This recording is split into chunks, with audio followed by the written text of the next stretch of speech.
வணக்கம் நண்பர்களே, village diary milk channel உங்களை வரவேற்கிறது. இன்றைக்கி நாம் என்ன பார்க்குறோம்னா, நேப்பியர் ரக தட்டுகளை பார்க்குறோம். இன்றைக்கி நம்ம நேப்பியர் ரக தட்டத்தில் குட்டை நேப்பியர், இது கால்நடை தீவனத்துக்கு அருமையான நேப்பியருங்க. மாடு ஒரு துளி கழிக்காதுங்க. இதற்கு நாங்கள் மிஷின் வச்சுருக்கிறோங்க, நறுக்கி போட்டுருவோங்க. இதனால் நம்ம தீவன செலவு ரொம்ப கம்மியாகுதுங்க. இன்றைக்கி பார்த்தீங்கன்னா, நீங்கள் ஒரு மக்காச்சோள தட்டு வாங்குறதுனா ஒரு டன் 3000 ரூபா விற்கிதுங்க. நம்ம தோட்டத்துலேயும் நம்ம கால்நடை தீவனத்துக்காக நாம் இதை உற்பத்தி பண்ணிட்டோம்னா நம்மளுக்கு செலவு மிச்சமாகுங்க.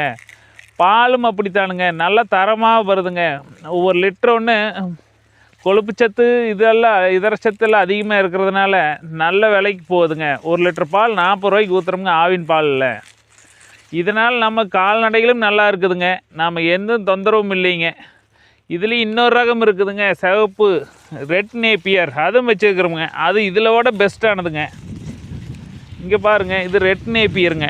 இதுங்க அதில் விட நல்ல அடர் தீவன முறைக்கு நல்லா இருக்குங்க. இது கூட நாம் எதுவுமே மக்காச்சோள தட்டு எதுவுமே சேர்க்க வேண்டியது இல்லைங்க. அப்படியே தீவனத்தை நறுக்கி போட்டால் மாடு நல்லா சாப்பிட்டுக்குதுங்க. அதனால் மாடுகளுக்கு எந்த மடி வீக்கமோ இடி வீக்கமோ எதுவும் வர்றதில்லைங்க.